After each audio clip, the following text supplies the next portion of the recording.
உங்கள் வாழ்க்கைக்கு உதவ நான் இங்கே இருக்கிறேன்.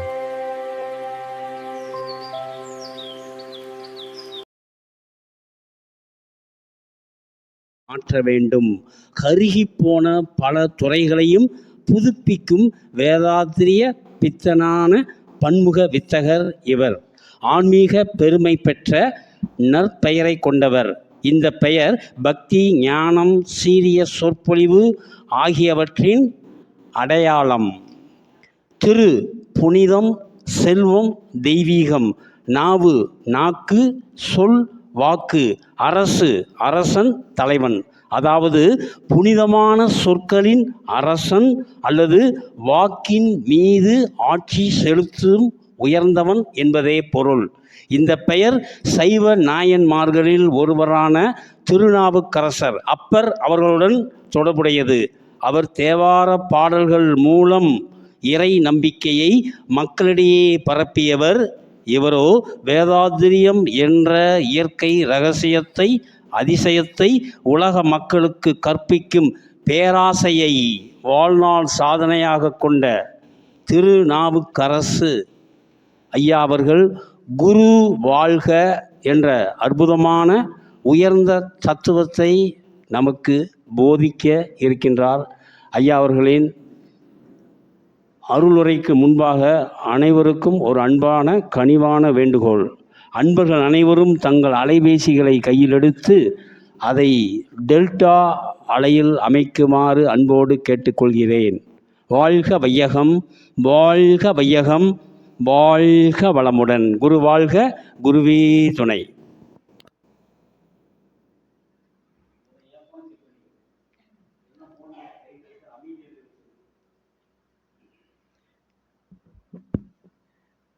அறிவிலே தெளிவு, நெஞ்சிலே உறுதி, அகத்திலே அன்பினோர் வெள்ளம்.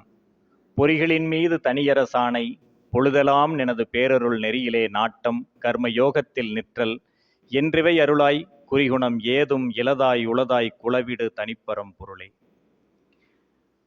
அருள் வள்ளல் வள்ளலாரின் அருளை பெற்று அவர் விட்ட குறை முடிக்க வந்த யோகி. மருள் நீக்கி அப்பர் போல், சம்பந்தர் போல், தாயுமானார் போல், தெருள்ஞான தமிழ்மறையின் வள்ளுவர் போல், மாணிக்க வாசகர் போல்,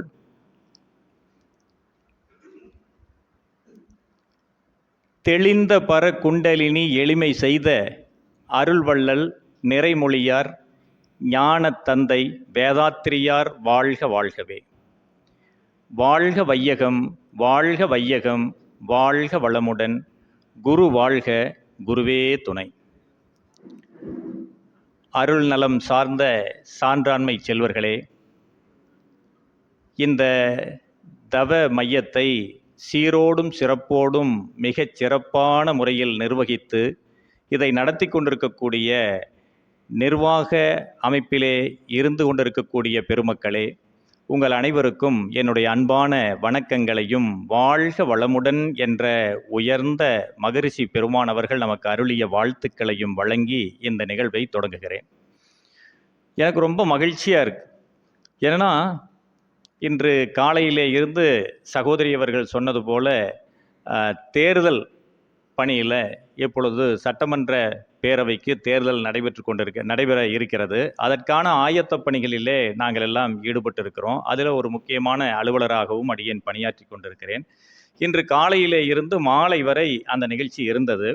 எங்கே அந்த நிகழ்ச்சி திடீரென்று அறிவிக்கப்பட்டு விட்டதால் அதிலே கலந்து கொண்டு இந்த வாய்ப்பை நமக்கு தடை செய்து விடுமோ என்று நான் பயந்து கொண்டு தான் இருந்தேன். ஆனால் குருவருள் அப்படியெல்லாம் இல்லை. எப்படியாவது 4 மணிக்கு புறப்பட்டால் கூட 6 மணிக்கு திருப்பூர் சென்று விடலாம் என்று என்னுடைய மனதில் அப்படி சொன்ன மாதிரி இருந்தது. அதே போல் இன்றைக்கு நீங்கள் ஒரு நல்ல விஷயத்துக்காக போகிறீங்க.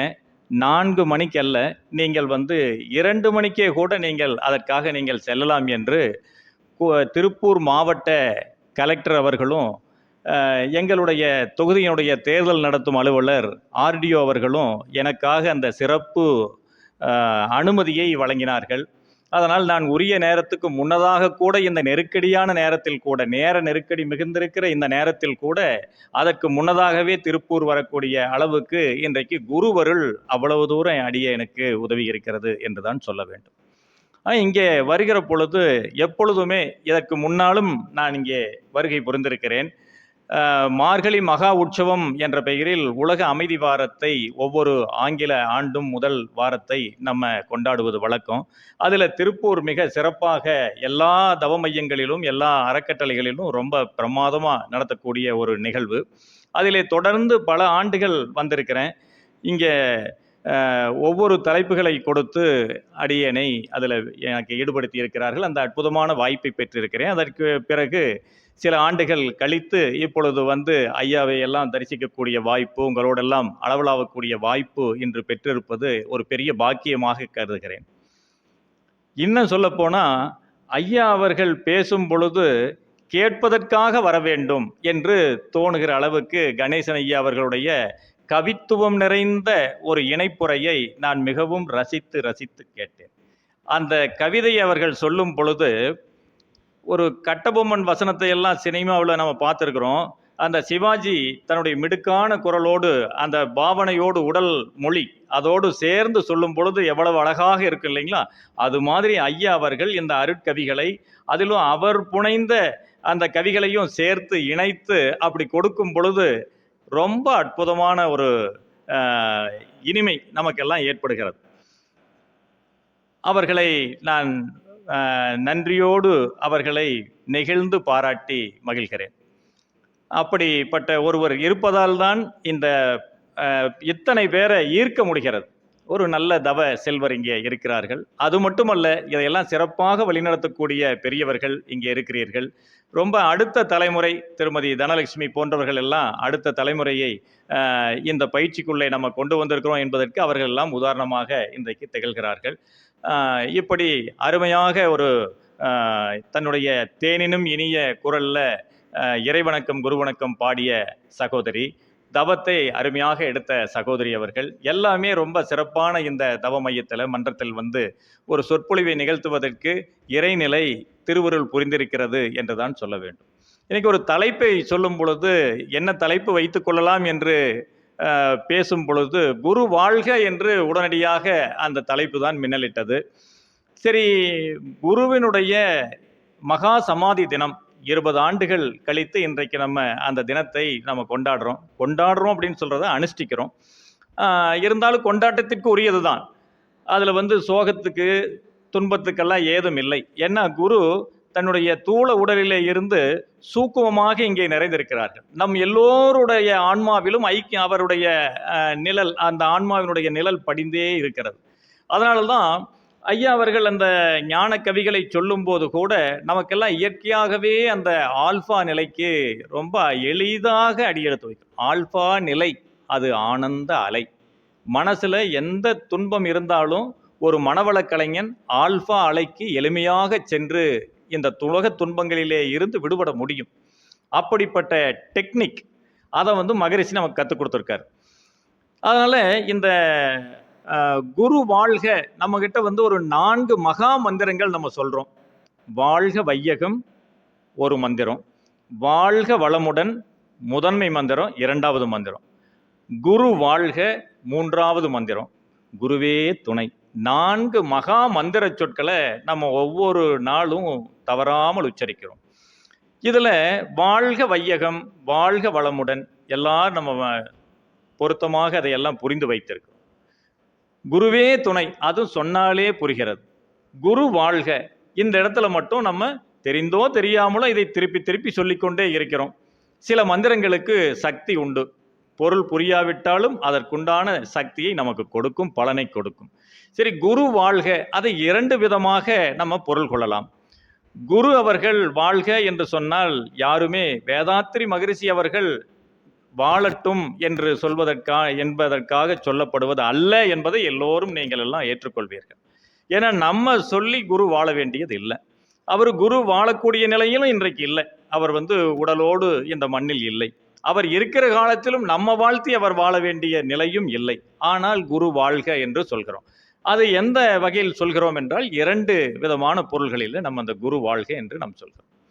ஒன்று, குரு அவர்கள் இன்றைக்கு நாம் செய்கிற தவங்களில் இருக்கிறார்.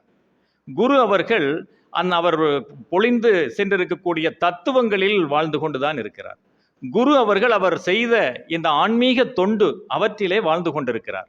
அவர் எழுதிய எழுத்துக்களில் இன்னமும் குரு வாழ்ந்து கொண்டுதான் இருக்கிறார். அவர் பாடிய பல்லாயிரம் கவிகளிலே குரு அவர்கள் வாழ்ந்து கொண்டுதான் இருக்கிறார். ஆகவே குரு இப்பொழுது வாழ்ந்து கொண்டிருக்கிறார் இல்லையா, எப்பொழுதும் இப்படி அவர் இந்த உலகத்துக்கு வாழ்ந்து வெளிச்சத்தை கொடுத்து கொண்டே இருக்க வேண்டும் என்பதற்காக வாழ்த்துகிறதாக ஒரு பொருளை எடுத்துக்கொள்ளலாம். அது அருமையான பொருள். இதெல்லாம் மேலோட்டமான நம்ம சொல்லக்கூடிய ஒரு பொருள். இது சாதாரணமாக எல்லாரும் எளிமையாக புரிந்து கொள்ளக்கூடியதாக கூட இருக்கு. இதை விட இன்னொரு பொருள் இருக்கிறது, அதுதான் சிறப்பான பொருள். அதை ஆராய்ந்து அறியும் பொழுது நமக்கு அதனுடைய மகிமை தெரியும். குரு வாழ்க என்று சொன்னால், இப்போ மாணிக்கவாசக சுவாமிகளும் ஒரு இடத்துல வாழ்க என்று சொல்கிறார். ஒரு இடத்துல இல்லைங்க, அந்த சிவபுராணம் என்கிற அந்த முதல் சாப்டர் எதுல, திருவாசகத்துல, அதுல இறைவனை வாழ்க என்று சொல்கிறார். மனிதர்கள் வாழ்த்து இறைவன் வாழ்வதா? இறைநிலை டோட்டாலிட்டி, நம்ம பிராக்ஷன். இறைநிலை முழுமை பொருள். மகிழ்ச்சி நமக்கெல்லாம் நம்ம பின்ன பொருள். இறைநிலையை கம்பேர் பண்ணும் பொழுது, அதாவது இந்த பிரபஞ்சத்தை கம்பேர் பண்ணும் பொழுது, நம்ம தூசு, மைக்ரோ டஸ்ட் என்கிறார் மேலை நாட்டு தத்துவஞானி பெர்னட் ரசல். கீழை நாட்டுக்கு ஒரு தத்துவஞானி. இந்த தத்துவ உலகம் 2 வகையாக பிரிக்கப்படுங்க. மேலை நாட்டு தத்துவம், கீழை நாட்டு தத்துவம். கீழை நாட்டு தத்துவம் ரொம்ப ஹை லெவலுங்க. அது பக்கத்தில் கூட வராது மேலை நாட்டு தத்துவம். இருந்தாலும் மேலை நாட்டு தத்துவம் பிற்கால தத்துவம், இது முற்கால தத்துவங்கிற அளவுக்கு காலத்தால் முந்தியது. இந்த மேலை நாட்டு தத்துவத்துக்கு ஒரு அத்தாரிட்டி இருக்கார், அவர் பெர்னட் ரசல். அதே மாதிரி கீழை நாட்டு தத்துவத்துக்கு ஒரு அத்தாரிட்டி, அவர் தான் நம்ம ஊரில் பிறந்தவர், நம்ம நாட்டுக்காரர், நம்ம ஊரில் தமிழ்நாட்டில் தோன்றியவர், டாக்டர் சர்வப்பள்ளி ராதாகிருஷ்ணன்.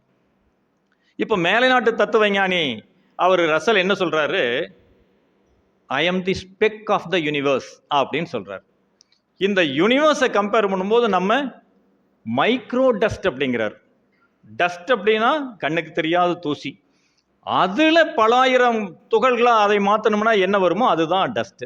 இந்த பிரபஞ்சத்தினுடைய வியாபகம் எவ்வளவு பிரம்மாண்டம், நம்ம எவ்வளவு சாதாரணம் என்பதை அதை வச்சு நம்ம சொல்லணும். அப்படி மகரிஷி அவர்கள் இந்த எல்லாவற்றையும் எளிமைப்படுத்திய பெருமான் மகரிஷி.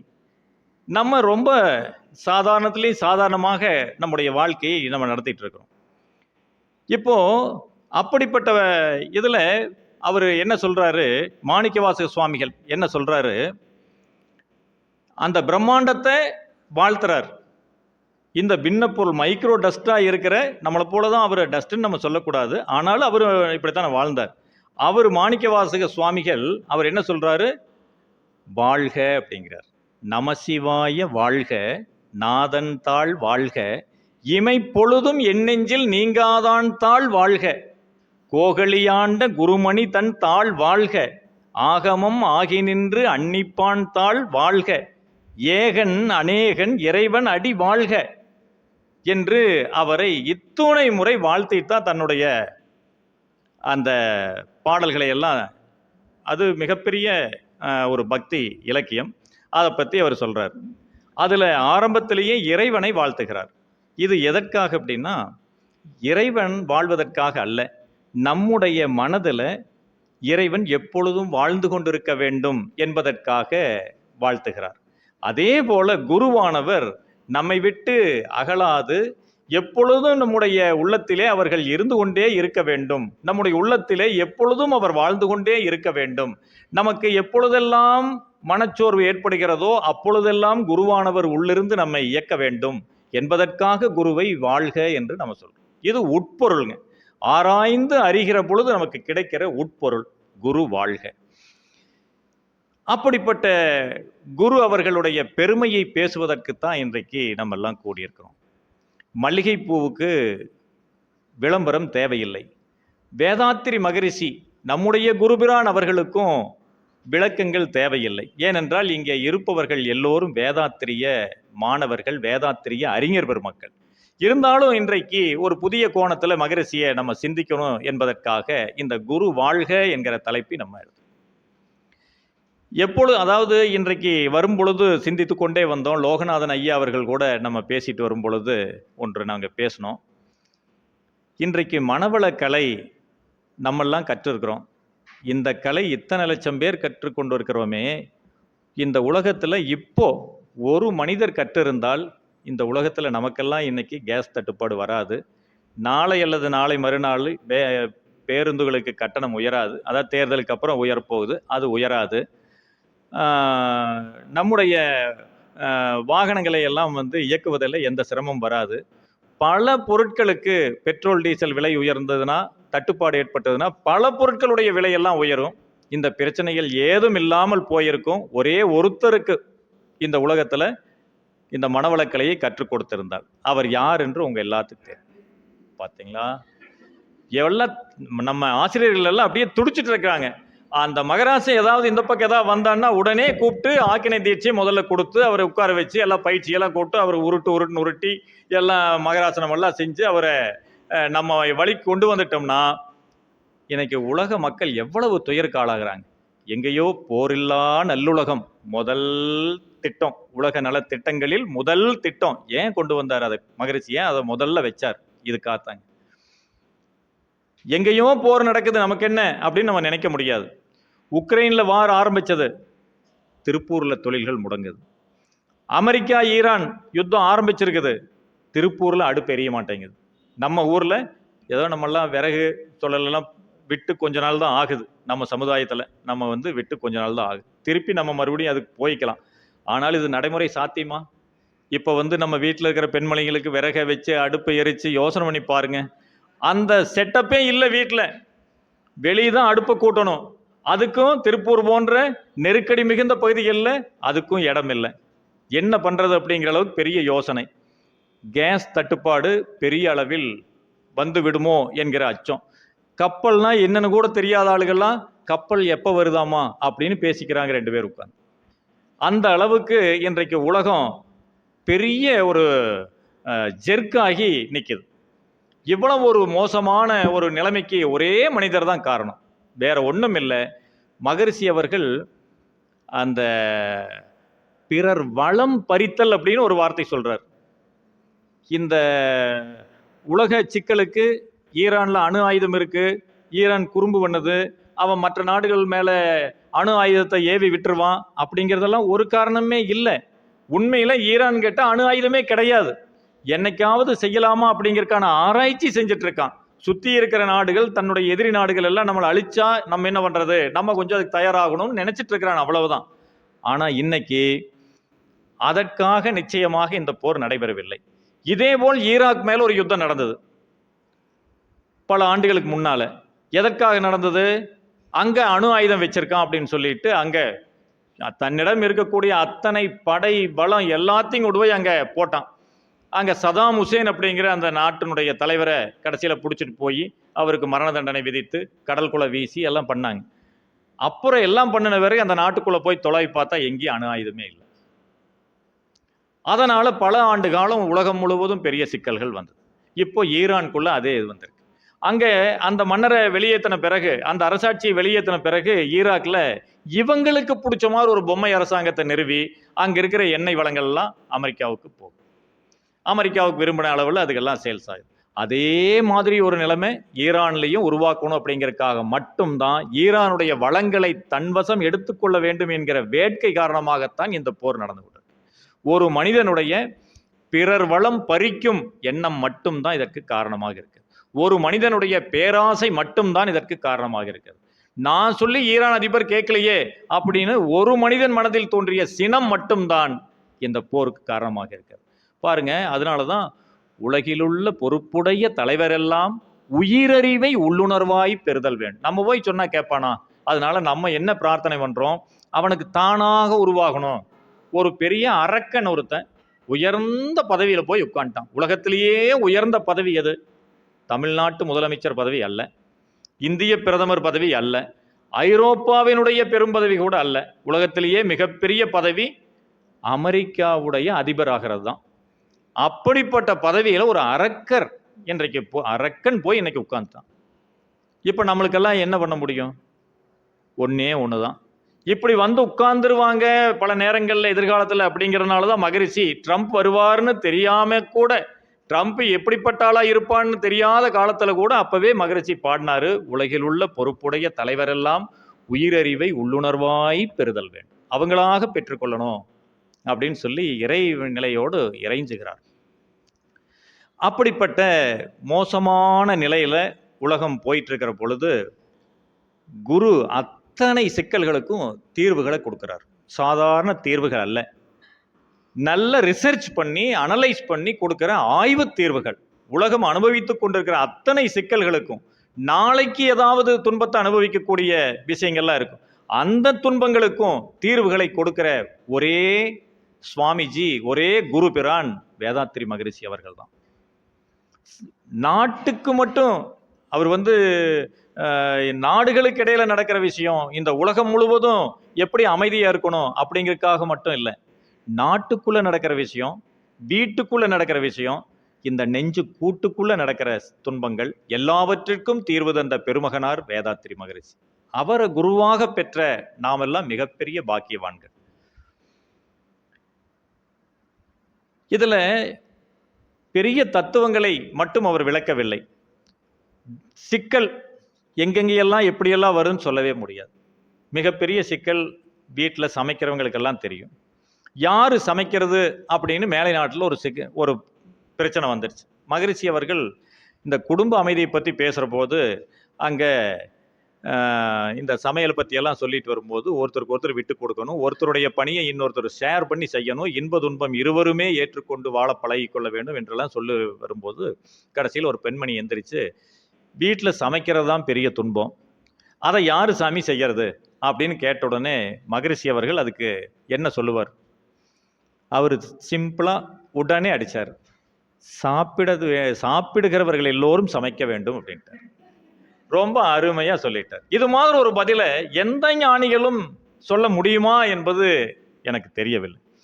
சாப்பிட தெரிந்த எல்லோருக்கும் சமைக்கவும் தெரிய வேண்டும் அப்படின்னார். இதில் ஒரு அண்டர்லைங் மெசேஜ் ஒன்று இருக்குது. என்னன்னா, நமக்கெல்லாம் நம்ம வீட்டில் பசங்க பிள்ளைங்க எல்லாம் இருக்காங்க. இந்த பெண் பிள்ளைகளுக்கெல்லாம் நம்ம என்ன பண்ணுவோம்? சமைக்கிறதுக்கான பயிற்சியை கொடுத்துருவோம். பசங்களை, அடடே நீ அந்த சங்கியை வைக்க, நீ எதுக்கு இந்த வேலையெல்லாம் செய்கிற? இந்த பிள்ளைகிட்ட, ஏன் பாப்பா தம்பி இந்த வேலையெல்லாம் செஞ்சுட்டு இருக்க, நீ சும்மா உட்காந்துட்டு இருக்கிறையே அப்படின்னு சொல்லி சொல்லி சொல்லி சொல்லி நம்மெல்லாம் பழக்கிட்டோம். இதில் அவன் பெருசாக என்ன வருது, என்ன அவனுக்கு மனசில் வருது? நம்ம எதுக்கு சமைக்கணும், நம்ம எதுக்கு பாத்திரத்தை கழுவி வைக்கணும், நம்ம சாப்பிட்ட பிளேட் எதுக்கு நம்ம கழுவி வைக்கணும் எப்படின்னு அவன் அப்படி ஒரு தலைமுறையை நம்ம உருவாக்கி வச்சுட்டோம். இப்போ கடைசியில் இப்போ இப்படி தலைமுறை உருவாக்கிட்டோம். இன்னொரு பக்கம் பிள்ளைகளையும் படிக்க வைக்கிறோம். பிள்ளைகளும் பிஇ படிக்குது, எம்பிஏ படிக்குது, எம்பிபிஎஸ் படிக்குது, எல்லாம் படித்து அதுகளும் வேலைக்கு வருது.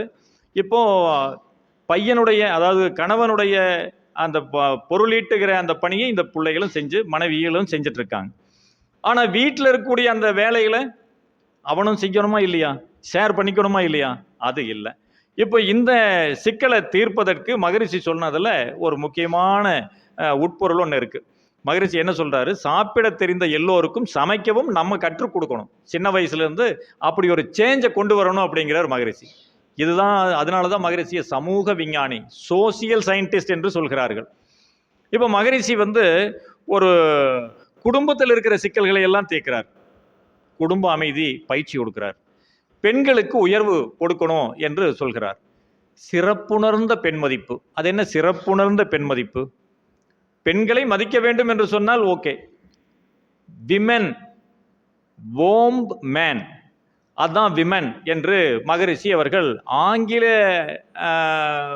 அறிஞர்கள் கூட சொல்லாத ஒரு வார்த்தையை அங்கே சொல்றார். கருப்பை என்கிற சிறப்பான ஒரு அவயம் அவர்களுக்கு இருக்கிறது. அவர்களும் மனிதர்கள்தான்.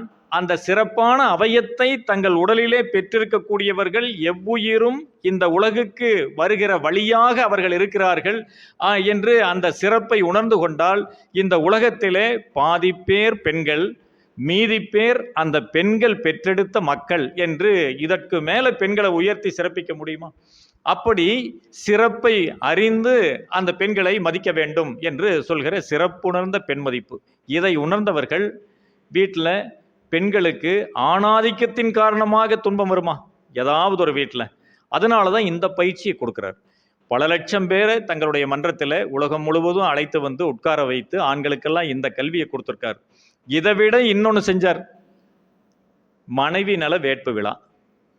நாங்கள் புதுசாக நம்மெல்லாம் வந்து பழகிட்டோம். யாரையாவது கூட்டிகிட்டு வரணும்னு சொல்லுவாங்க, தம்பதிகளை கூட்டிகிட்டு வாங்க, அவர்கள் வந்து இதில் புதிதாக அவர்கள் இந்த நிகழ்வுகளை எல்லாம் பார்த்து இதெல்லாம் அவங்களுக்கும் கொஞ்சம் பரிச்சயம் ஆகட்டும், அவர்களும் நம்முடைய மன்றத்துக்கு வந்து பயிற்சி எடுக்கட்டும் என்பதற்காக எல்லாம் கூட்டிகிட்டு வரணும்னு சொல்லுவாங்க.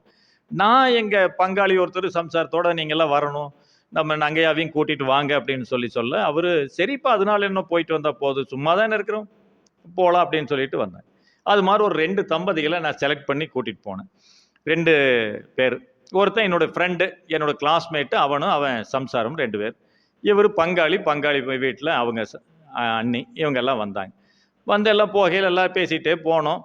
அங்கே போய் எல்லாம் உட்காந்துட்டு எல்லாம் ரொம்ப நல்லா இருக்கும் அப்படின்லாம் சொல்லிட்டு வந்தோம். அப்புறம் அங்கே வந்து அவர் ரொம்ப கற்பனையோடெல்லாம் வந்துட்டு எல்லாம் தவமெல்லாம் செஞ்சு அவங்க கைகளை கோர்த்து கொண்டு உங்களுடைய மனைவியுடைய கண்களை பாருங்கள் அப்படின்னு. அவன் திரும்பி நான் பார்த்தேன், பங்காளி பக்கத்துலலாம் உட்காந்துருந்தாரு. கண்களை பாருங்கள் அப்படிங்கும்போது அவன் பார்த்துட்டு முறைச்சு பார்த்தான். அதுக்கப்புறம் என்னை முறைக்க ஆரம்பிச்சிட்டான். அப்புறம் சரி எதாக இருந்தாலும் அப்புறம் பார்த்துக்கலாம், இது வந்து ஃபங்க்ஷன் நடந்துட்டு இருக்குது அப்படின்னு சொல்லிட்டு அந்த அம்மா பிடிச்சி கையை விட மாட்டேங்குது. இவன் கொஞ்சம் இழுக்கிறான். அப்புறம் சரி அப்படின்னு நாங்கள் எல்லாம் உட்காந்து அந்த பயிற்சியெல்லாம் அந்த விழா முடித்து வெளியே வந்ததையுமே, ஏப்பா நீ ஏதாவது திட்டம் போட்டு தான் இந்த வேலையெல்லாம் செஞ்சையா அப்படின்னு கேட்டான். என்னாச்சு அப்படின்னு கேட்டால், இல்லை இங்கே வந்து இந்த மாதிரி வேலைகள் இதெல்லாம் நம்மளுக்கு ஆகிற வேலை இல்லை, அது எதுக்கு தினம் தானே பார்த்துட்டு இருக்கிற, இங்கே வந்து கண்ணைப்பாரு மூக்கைப்பாருன்னு இது எதுக்கு இங்கே வந்து இதெல்லாம் சொல்கிறீங்க அப்படின்னு. இல்லையப்பா பார்க்கும்போது அப்படித்தான் இருக்கும், பார்க்க பிடிக்க ஆரம்பிச்சிடும். அவர்களுடைய கண்களில் என்ன உணர்வு, கண்கள் தானே மனசை காட்டுகிற கண்ணாடி, அவங்க கண்களில் என்ன முகத்தில் என்ன உணர்வை காட்டுறாங்க அப்படிங்கிறத பார்க்கறதுக்கு ஒரு வாய்ப்பு இதுன்னு நினச்சிக்கப்பா. காலம் பூரா இதோட கூட 25-30 வருஷமாக நகையா பொழைச்சிட்டு இருக்குது, அவங்க முகத்தை பார்க்கறக்கு உனக்கு இவ்வளவு சிரமமாக இருக்கா? இங்கே இத்தனை பேர் ஆயிரக்கணக்கில் வந்து உட்கார்ந்து எல்லாம் அந்த தங்களுடைய மனதை பரிமாறி அன்பாக கனிவாக அவர்கள் எல்லாம் இந்த இதை ஏற்றுக்கொண்டு தானே செய்கிறாங்க அப்படின்னு சொல்லி, இனி இந்த வேலையெல்லாம் நீ வச்சுக்காத அப்படின்னு என்னைவே வண்டியில் திரும்பி வர வரைக்கும் எங்களுடைய அமைதியவே அவர் குலைச்சிட்டார். இப்படி அந்த குடும்பங்களில் ஏற்படுகிற அதிர்வலைகள் எல்லாம் பாருங்க. அப்படியால மறுபடியும் ஒரு தடவை வேற ஒரு நிகழ்ச்சிக்கு ஆளியர் கூப்பிட்டேன், அவர் வரமாட்டேன்ட்டாரு. அப்புறம் எங்கள் மன்றத்துக்காவது வாப்பா அப்படின்னு கூட்டிகிட்டு வந்து, அவர் ஒரு முக்கியஸ்தராகவும் இருக்கார், அதனால் மன்றத்தில் அவர் ஒரு சிறப்பு விருந்தினராக கூட்டிகிட்டு வந்து கௌரவிச்சு கடைசியில் இப்போ வந்து அவர் 2ஆம் அதாவது துணை பேராசிரியர் பயிற்சியில் வந்து சேர்ந்துட்டார். அந்த அளவுக்கு அவர் டெவலப் ஆகிட்டார். ஆரம்பத்தில் அப்படித்தாங்க இருக்கும், போக எல்லாம் சரியாக போயிடும். இப்போவெல்லாம் எந்த பயிற்சியிலையும் அவருக்கு எந்த தயக்கமும் இல்லை. எப்பேற்பட்ட பணியை மகரிஷி செஞ்சுருக்காருன்னு பாருங்கள். எங்கள் நங்கையா, நாங்கள் எல்லாம் நீங்கள்லாம் அண்ணின்னு சொல்லுவீங்களே என்னமோ தெரியல, நாங்கள்லாம் கிராமங்களில் அண்ணனுடைய மனைவியை கொஞ்சம் மூத்தவங்களை இருக்குங்களை நங்கையா என்று சொல்வோம். அப்படி அதுங்களை அப்படியே கூப்பிட்டு பழகிறதுனால அதே வார்த்தையை நான் உங்களுக்கு சொல்லிடுறேன். எங்கள் நங்கையா இப்பவும் வந்து ஒவ்வொரு தடவையும் அந்த மனுஷனை மாற்றின பாருப்பா, இந்த கொழுந்தனாரை நான் ரொம்ப மெச்சிக்கிறேன் அப்படின்னு சொல்லி எனக்கு பார்க்கிற பொழுதெல்லாம் என்னை சிலாகித்து பேசிக்கொள்வார்கள். முதல்ல உங்கள் அண்ணனை மாற்றின பாரு, அந்த மனுஷன் இன்னைக்கு எப்படித்தான் இருக்கார் தெரியுமா? அந்த 25 வருஷம் எப்படி இருந்தது, நரகமாக இருக்கும். நான் மனசார சொல்கிறேன், மனசை திறந்து சொல்கிறேன். அப்படி இருந்த மனுஷன் இன்னைக்கு என்னை சுற்றி வர்றாரு. இந்த வயசில் சுற்றி வந்து என்ன பெரிய யோஜனம், ஆனாலும் எனக்கு ரொம்ப சந்தோஷமாக இருக்குது அப்படின்னாரு. அப்போ தான் எனக்கு தோணுச்சு, ஒரு பாட்டில் ஒரு கவிஞர் ஒருத்தர் சொல்கிறார். என்ன சொல்கிறாரு? சினிமா பாட்டு தாங்க. பூமி சுற்றுவது நின்றுவிட்டால் புவியில் என்றுமே மாற்றமில்லை, புருஷன் சுற்றுவது நின்றுவிட்டால் எந்நாளும் பெண் வாழ்வில் ஏற்றங்கள் இல்லை அப்படின்னு ஒரு பாட்டினுடைய இடையில வர்ற வரி. இந்த வரிகள் தான் ஞாபகத்துக்கு வந்தது. இப்படி குடும்பத்துக்குள்ள இணக்கத்தையும் நல்ல உறவுகளையும் ஏற்படுத்தக்கூடிய கலை மனவளக்கலை. குடும்பங்களுக்குள்ள இப்பேற்பட்ட அதிசயங்களை எல்லாம் நிகழ்த்தி காமிக்கிறார் மகரிஷி. சும்மா வெறும் பேச்சளவில் போதனை சொல்லிட்டு எல்லாம் சுண்டலை சாப்பிட்டு புறப்படுறது அல்ல மனவளக்கலை. ஒவ்வொருத்தரும் அதை ப்ராக்டிஸ் பண்ணணும். ஒரு ப்ராக்டிக்கல் வே, அதுதான் மனவளக்கலை. அதை தந்த மகாத்மா நம்முடைய மகரிஷி அவர்கள். இதில் இன்னும் ஒன்று பார்க்கணும். பெரிய நுட்பங்களுக்கெல்லாம், அதாவது பொருள் புரியாத பல விஷயங்களுக்கு எளிய முறையில் இங்கே பொருள் கிடைக்கும். ஏன்னா எல்லாத்தையும் எளிமைப்படுத்தி விட்டார். அடுத்த தலைமுறைக்கு ரொம்ப டஃப் சப்ஜெக்ட் எல்லாம் ஆகாது, எல்லாம் சிம்பிளிஃபைடாக இருக்கணும். அப்படிங்கிறதுனால யோகா அப்படின்னா பல பேர் என்ன நினைக்கிறாங்க, அங்கே தலகலாக நிறுத்திடுவாங்க, உடம்ப வில்லு மாதிரி வளைச்சுட்ருவாங்க, உடம்ப மடக்கி கிடைக்க ஒரு முடியை போட்டு கீழே போட்டுருவாங்க. இப்படித்தான் யோகான்னு நினைப்பாங்க. ஆனால் அந்த யோகாவா நம்ம பண்ணுறது? யோகா அப்படிங்கிறது இருக்கிறதுலையே எளிய முறை, சிம்பிளிஃபைடு ஃபிசிக்கல் எக்ஸசைசஸ். எப்படிங்க குருவுடைய தீர்க்க தரிசனம் பாருங்க. இன்னைக்கு கடையில் கூட பேர் வச்சிருக்கான், அங்கே தான் கூட்டம் போகுது. ஃபாஸ்ட் ஃபுட்டு, சீக்கிரமாக சாப்பிட்றணும், போன உடனே ஃபாஸ்ட் ஃபுட். அது என்னதுக்காக அங்கே பேர் வச்சானோ தெரியல. அங்கே இருக்கிற உணவுப் பொருள் எல்லாம் பார்த்தா அது ஃபாஸ்ட்டாக மேலே போகிறதுக்கான ஃபுட்டு அதுதான் அப்படின்னு மட்டும் தெரியுது. Fast food. காஃபி போடுறதுல கூட ஃபில்டர்ல எல்லாம் ஊற்றி அதை காய வச்சு வடிகட்டி எல்லாம் குடிக்கிறது கஷ்டம் அப்படின்ட்டு இன்ஸ்டன்ட் காஃபி, திடீர்னு உடனே காஃபி ரெடி. இப்படி எல்லாமே வேகமாகி போச்சு. உலகம் அவசர உலகமாக மாறிப்போன காலத்தில் இதை எப்படி விட்டு வைக்கிறது அப்படின்னு யோசனை பண்ணார் மகரிஷி. இந்த யோகாவை நம்ம ஒரு வழி பண்ணணும். அதை என்ன பண்ணணும், எல்லாரும் ஏற்றுக்கிற மாதிரி எளிய முறையில் ப்ராக்டிஸ் பண்ணுற மாதிரி நம்ம கொண்டு வரணும் அப்படின்னு சொல்லிட்டு ரொம்ப சிம்பிளிஃபை பண்ணி இந்த யோகாவை கொண்டு வந்தார். ஆனால் இந்த யோகா தலகலா நிற்கிறதுக்கோ அல்லது சர்வாங்காசனம்னு எல் மாதிரி உடம்பை வளைக்கிறதுக்கோ அல்லது ஒரு பிராக்கெட்டை திருப்பி போட்ட மாதிரி சக்கராசனம் அந்த மாதிரி பண்ணுறதுலையோ என்னென்ன பெனிஃபிட்ஸ் எல்லாம் உடம்புக்கு கிடைக்குமோ அது பூரா இங்கேயும் கிடைக்கும். அதுக்கு ஒரு காரணத்தையும் சொன்னார் மகரிஷி. ஏன் நான் சிம்பிளிஃபை பண்ணேன் அப்படிங்கிற ஒரு காரணத்தையும் மகரிஷி சொன்னார். என்ன காரணம் தெரியுங்களா? பல ஆயிரம் ஆண்டுகளுக்கு முன்னால் மனிதர்கள் உணவுக்காக, தங்களுடைய பாதுகாப்புக்காக அவர்கள் ஓடி ஓடி ஓடி ஓடி உழைத்து அவர்கள் வாழ்ந்து வந்தார்கள். அதனால் அவர்களுடைய உடல் மிகுந்த வலிமை பொருந்தியதாக இருந்தது. அதனால் வனத்தில் விலங்குகளுக்கு சமமாக ஓடுகிற ஆற்றலை பெற்றிருந்தார்கள். அப்படிப்பட்ட உடல்வாகு இன்றைக்கு மனிதர்களுக்கு கிடையாது. எங்கள் ஆஃபீஸில் ஒரு மேடம் தை நோம்பிக்கு முறுக்கு சுடுறாங்க. இந்த முறுக்கு குழலை லாஃப்ட் மேலே வச்சுட்டாங்க. சரி, அது வீட்டுக்காரரை கூப்பிட்டு ஏங்க அந்த முறுக்கு குழலை எடுங்க அப்படின்னு சொல்லியிருக்காங்க. அதான் இப்போவே எடுத்துட்றேன் அப்படின்னு அவர் ஓடி வந்து, அவர் மகரிஷியுடைய மாணவராக இருந்திருப்பாரோ என்னமோ தெரியல, வேகமாக சம்சார் சொன்னதை ஓடி வந்து அதை எடுக்க, அது மேலே எடுக்கிறாரு. கீழே ஒரு சின்ன ஸ்டூல், ஒரு அடி ஹைட்டில் இருக்கிற ஸ்டூல், அது மேலே ஏறி எடுத்துட்டு திரும்பும்போது ஸ்டூல் மகிட்டிருச்சு, கீழே விழுந்தார். காலில் மட்டும் இடுப்பிலிருந்து பாதம் வரைக்கும் அவருக்கு 12 இடங்கள்ல எலும்பு முறிவு ஏற்பட்டுச்சு. இவ்வளவுதான் இன்றைய மனிதர்களுடைய உடல் வலிமை. ஒரு அடி ஸ்டூல்ல இருந்து மகிட்டி விழுந்ததுல அந்த உடம்பு. அப்புறம் அவருடைய ரிப்போர்ட்டுகள் எல்லாம் நாங்கள் போய் பார்க்கும்போது அதில் என்ன போட்டிருக்கு, ஆஸ்டியோபோரோசிஸ் அப்படிங்கிற வியாதி இவருக்கு ஏற்கனவே இருந்திருக்கிறது. அப்படின்னா வேற ஒன்றும் இல்லை, எலும்புகள் எல்லாம் இரும்பு மாதிரி கெட்டியாக இருப்பதற்கு பதிலாக உள்ளுக்குள்ள பூரா பொந்து பொந்தா அந்த எலும்பு உள்ள போரஸாக இருக்கு. ஆஸ்டியோபோரோசிஸ் அப்படின்னு துளைகள் நிறைந்ததாக, அது வலுவில்லாமல் ஒரு குச்சி மாதிரி, அதாவது கொட்டை மரத்தில் தண்டு இருக்கும் இல்லைங்களா, அது மாதிரி இருக்கு அப்படிங்கிறது. அந்த அளவுக்கு வலிமை குன்றிய மனிதர்களுக்கு அந்த பயிற்சிகளை கொண்டு வந்து கொடுக்கக்கூடாது அப்படிங்கிறதுனால இன்றைக்கு எல்லாம் ஈஸியாக இருக்கு.